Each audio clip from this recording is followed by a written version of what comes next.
Nah, selamat datang ya buat yang baru bergabung di Islami Tindak. Dan alhamdulillah tadi kita sudah membahas luar biasa bahayanya ketika kita memuji, dipuji, bagaikan mematahkan leher, mematahkan punggung. Bahkan kalau ada yang memujimu, ambilkan pasir. Bahkan dijelaskan oleh Habib Usman tadi bahwa ingat, memuji kepada istri justru jadi wajib dan penting untuk memuji. Dan penuh dengan keberkahan. Perlu. Tapi ini nih, Ustaz Sam. Yes. Ustaz Sam harus menjelaskan kepada jamaah. Dari tadi jamaah ini pusing. Dan siapkan catatan kan, ini bahayanya menurut Imam Al-Ghazali disebutkan bahwa ada beberapa penyakit yang akan ditimpa oleh orang yang dipuji.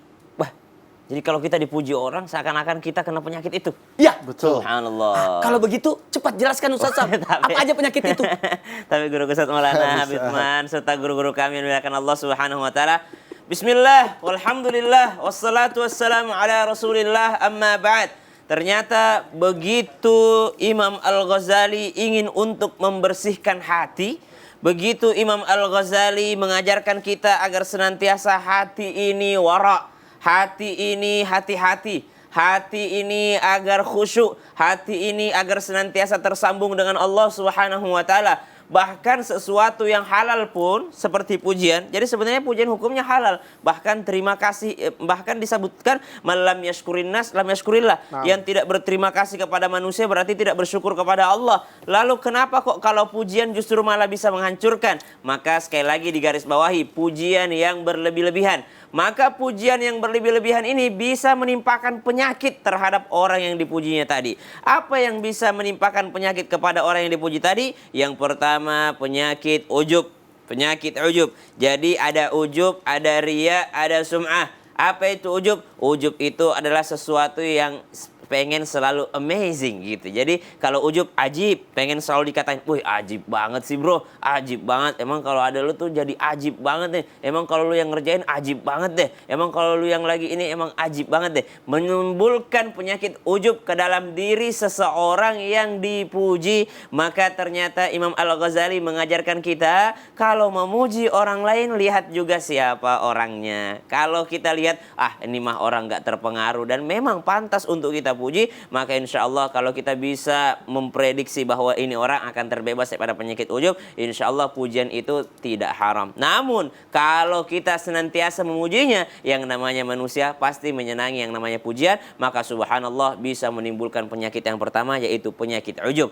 Kemudian penyakit yang kedua apa? Bisa menghadirkan penyakit kesombongan dalam diri manusia. Karena sudah keseringan dengar pujian, sudah tidak mau lagi introspeksi dirinya, sudah merasa dirinya lebih baik daripada orang lain. Apa sih sombong itu? Sombong itu merasa diri lebih baik, merendahkan orang lain dan menolak kebenaran. Akhirnya karena keseringan dipuji, merasa seluruh tindakannya adalah tindakan yang benar. Dan ini ternyata sesuatu yang tidak dicontohkan oleh para salafus soleh atau para orang-orang soleh, para alim ulama terdahulu. Sebagaimana Imam Syafi'i, ya, dan guru-guru beliau dan para imam madzhab, imam madzhab mengatakan pendapatku ini benar, tapi tidak berarti luput daripada kesalahan. Pendapatnya dia mungkin salah, tapi bukan berarti tidak mengandung kebenaran. Artinya kita diminta untuk tidak merasa diri atau menolak kebenaran, harus secara objektif. Jangan sampai secara subjektif melihat, kalau kata imam ini begini, sudah tidak peduli lagi imam yang lainnya.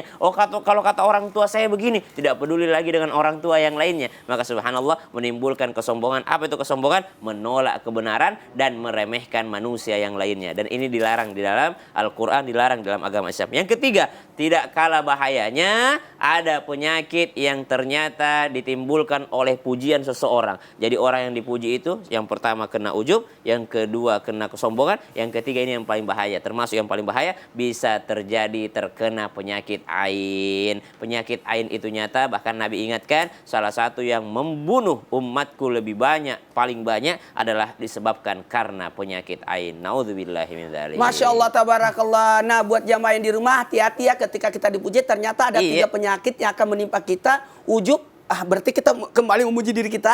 Kesombongan, menganggap dirinya lebih orang lain lebih buruk dari kita. Dan ketiga, penyakit ain. Tunggu dulu.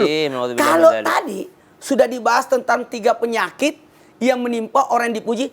Nah ini, yang 4 ini tadi yang dijanjikan Habib Empat ini Empat akan ini- menimpa orang dirinya yang memuji orang lain. Orang yang memuji orang hati-hati. Betul. Maka jamaah yang di rumah hati-hati ketika kita memuji orang. Ternyata ketika kita memuji orang, kita akan mendapatkan 4 penyakit. Mau tahu? Silakan Bib, jelaskan Bib. Silakan Bib. Ampun, Ustaz Ya, Maulana. silakan. Ampun, Ustaz Syam. Bismillahirrahmanirrahim. Allahumma sholli ala Sayyidina Muhammad wa ala ali Sayyidina Muhammad. Allahumma sholli Terkadang alaihi. kita lupa diri. Apa yang harus kita lakukan dan apa yang harus kita kalimatkan.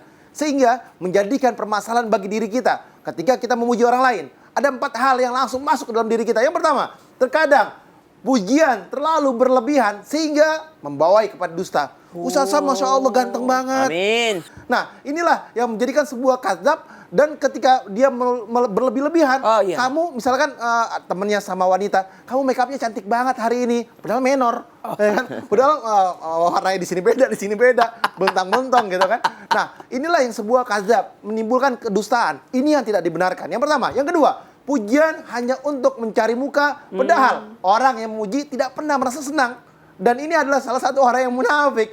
Karena apa? Karena dia ini benci orang itu. Ustaz Sam, waduh bajunya bagus banget hari ini. Padahal dia nggak suka sama Ustaz Sam. Ya kan? Waduh, Masya Allah. Sepatunya bagus banget, jamnya Padahal bagus. ada tujuan daripada itu. Iya. Berarti di balik pujian itu ada maksud di baliknya. Betul. Padahal ini orang nggak suka sama Ustaz Sam. Allah. Ya kan? Padahal orang ini juga bermaksud dengan kata-kata seperti itu, kata-kata yang orang munafik. Waduh, ya kan? Inilah tanda-tanda dikhawatirkan orang munafik munafik. ya, Bib, ya, Masya Karena Allah. juga orang seperti itu adalah ketika dia memuji, dia berharap juga akan satu hal dari dirinya. Mengagung-agungkan atau juga bisa juga ke atasan seperti ini.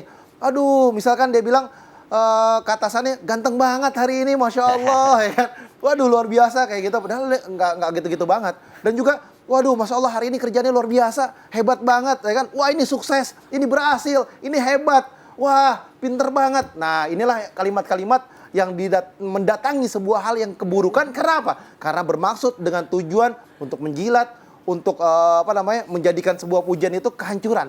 Nah, yang ketiga, dia harus paham. Dia nggak akrab sama orang ini, ya kan? Dia nggak kenal sama orang ini. Dan dia memuji orang tersebut untuk apa? Untuk mendekatkan sebuah keakrabannya. Padahal nggak tahu. Wah, Ustaz Maulana kok judes banget sih? Padahal Ustaz Maulana ceria. Ya, misalkan gitu. Ceria Karena banget Ustaz dia Maulana. tidak tahu siapa saya. Nggak tahu, karena Ternyata lebih judes.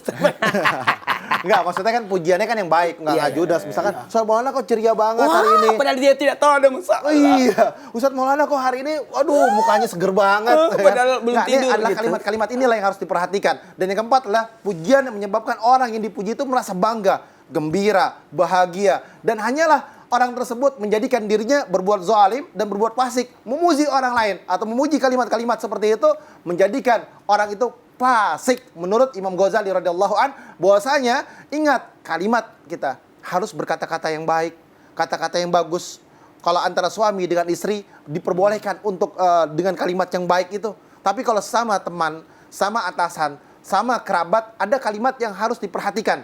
Berbeda antara suami dengan istri, antara suami dengan orang tuanya, antara orang tua dengan anaknya. Ini yang harus diperhatikan dan harus dibeda-bedakan. Karena apa? Dampaknya fatal.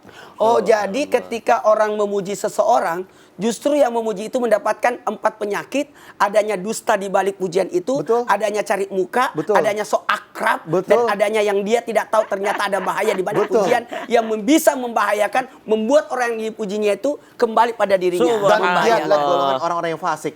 Termasuk Munafik, golongan fasik. Nah, ini jamaah di rumah nih, sudah tidak sabar lagi. Ustaz Sam harus baca ini nih. Tunggu dulu, kita Iya. masuk di segmen. Oh, iya. Tanya dong Ustaz.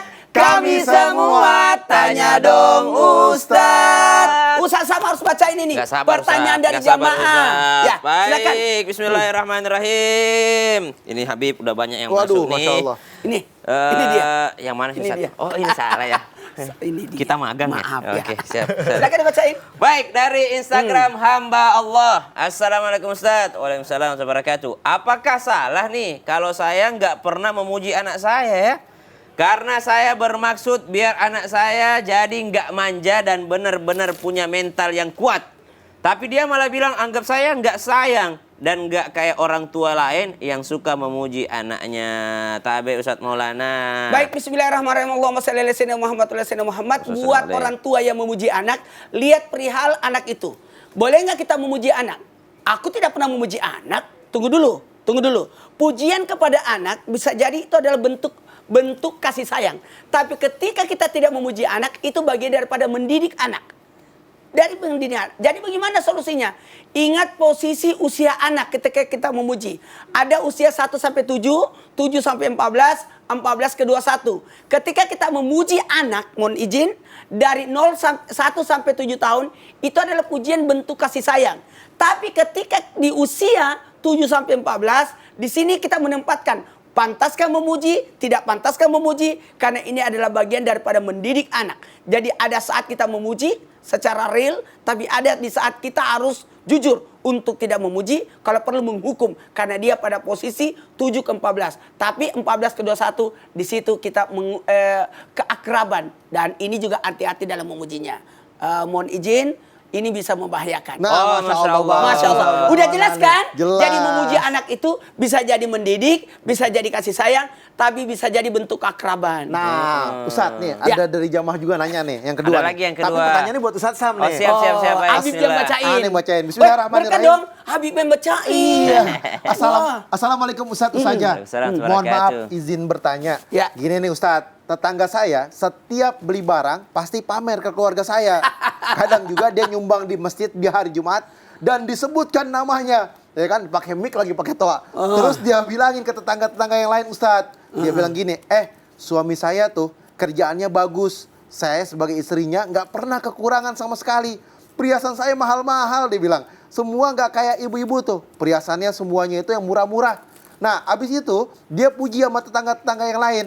Ada juga orang yang merasa dihina Ustadz. Terutama saya nih dihina nih. Bagaimana ya Ustadz menghadapi tetangga yang kayak begitu? Nah, mohon penjelasannya Ustadz Syam. Dijelaskannya Terima lebih real kasih. pakai tausiah. Oh, baik. Bismillahirrahmanirrahim. Jamaah Islam itu indah yang dimuliakan Allah Subhanahu wa taala, penanya yang dimuliakan Allah Subhanahu wa taala. Yang pertama, tetangga ini suka pamer kebaikannya atau pamer barang-barang barunya, lalu kemudian dia merasa bahwa perhiasannya bagus dan sebagainya. Lalu ibu yang bertanya ini merasa bahwasanya ada tetangga yang senang mendengarnya, ada tetangga yang merasa terhina mendengarnya, termasuk saya merasa terhina, kata penanya itu. Maka yang pertama yang perlu diperiksa bukan tetangga, tapi yang perlu diperiksa ibu. Kenapa orang lain bisa merasa legowo melihat tetangga yang kurang baik? Kenapa ibu justru terganggu? Subhanallah. Orang yang pedulinya kepada Allah Subhanahu wa taala, fokusnya mengejar ridho Allah Subhanahu wa taala, tidak akan pernah terganggu dengan tetangga yang seperti ini. Jadi mau tetangganya pamer gimana pun dia tidak akan terganggu. Tapi kalau ada penyakit dalam hati kita, subhanallah, jangankan tetangga pamer, tetangga ngumpet-ngumpet aja beli mobil, maka tetangga yang lain merasa panas. Tetangga ngumpet-ngumpet aja beli barang baru, maka tetangga yang punya penyakit hati ini dia merasa terganggu. Maka ibu tolong periksakan hatinya, periksakan dirinya.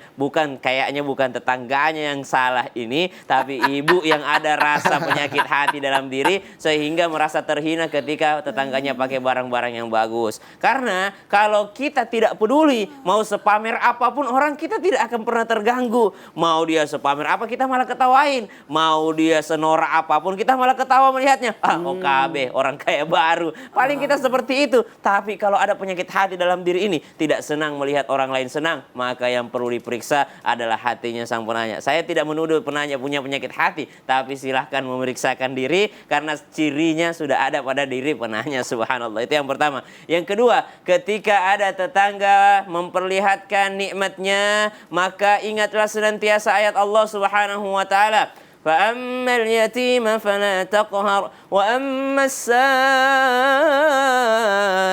فَلَا تَنْهَرْ وَأَمَّا بِنِعْمَةِ رَبِّكَ فَحَدِّثْ. Maka ingatlah nikmat Allah ini. Apa itu? Wa amma bi ni'mati rabbika fahadits. Oh, ternyata Allah memang memerintahkan dalam surat Duha, kalau dengan nikmatnya hendaklah engkau menyebut-nyebutnya. Ibu, kita periksa kembali lagi, bercermin lagi. Belum tentu sumbangan yang diumumkan itu tidak ikhlas, dan belum tentu sumbangan yang disembunyikan itu adalah sumbangan yang riya. Belum tentu. Yang bisa menilai ikhlas dan riya itu hanyalah pelaku dan Allah Subhanahu wa taala. Kalau ibu melihat tetangga ibu diumumkan terus ketika berbuat kebaikan, anggaplah bahwa mereka sedang memotivasi tetangga yang lainnya. Karena kadangkala kita harus memperlihatkan juga sedekah tersebut. Karena Al-Quran mengatakan, alladzina yunfikuna amwalahum bil-laili wan-nahari sirran wa 'alaniyah. Ada sumbangan yang disebutkan di malam hari, ada di siang hari, ada yang disembunyikan, ada juga yang terang-terangan. Semuanya ini lahum ajruhum inda rabbihim. Semua sedekah tadi, infak tadi, semua dapat pahala di sisi Allah. Baik malam hari, siang hari, sembunyi-sembunyi ataupun diterang-terangkan ataupun diumumkan, semuanya mendapat pahala di sisi Allah Subhanahu wa taala selama tidak ada riya, tidak ada ujub, tidak ada sum'ah di dalamnya, dan itu hanyalah Allah dan pelaku yang mengetahuinya. Maka ibu tidak boleh menilai orang yang diumumkan sumbangannya sebagai orang yang pamer, orang yang pengen dipuji. Belum tentu. Bisa jadi dia adalah sedang memotivasi tetangga yang lainnya. Maka yang perlu dihadapi, bagaimana cara menghadapi tetangga yang seperti ini, ibu perbaiki hatinya sehingga tidak gampang tersakiti dengan keberhasilan orang lain. Kalau ada orang tersakiti karena orang lain berhasil, berarti dia yang ada penyakit hatinya. Wallahu ta'ala a'lam. Jadi kalau ada bermasalah, jangan kita yang menilai orang, harusnya mengembalikan pada diri kita. Allahu Jangan-jangan Akbar. justru kita yang bermasalah. Nah, poinnya juga tadi Ustadz Sam, Ya. orang ini ketika dia nyumbang disuruh namanya disebutin, ini pamer ini. Subhanallah. Tapi kita nggak boleh nuduh juga, Bi. Karena siapa tahu Jangan Allah sampai memotivasi orang lain supaya mengikut, atau sosok guru yang mengajarkan kepada anak-anaknya. Betul. Nah, Tapi nih, ini diperbolehkan. iya, tapi buat jemaah nih, maaf ya Bib, Iya, Khair. Sasam, buat yang di rumah, pernah nggak ngeh kalau baca Al-Quran, ternyata kita bisa menemukan beberapa ayat, justru Allah yang memuji hambanya. Oi. Pertanyaannya, apa memang hanya Allah yang pantas memuji hambanya dan manusia tidak boleh memuji? Jadi ternyata ada beberapa ayat yang berisi pujian yang bahkan dikeluarkan langsung oleh Allah Subhanahu, dilontarkan langsung oleh Allah Subhanahu wa taala. Nanti insya Allah setelah yang satu ini tetap di Islam itu Indah. Jamaah, oh jamaah, Alhamdulillah.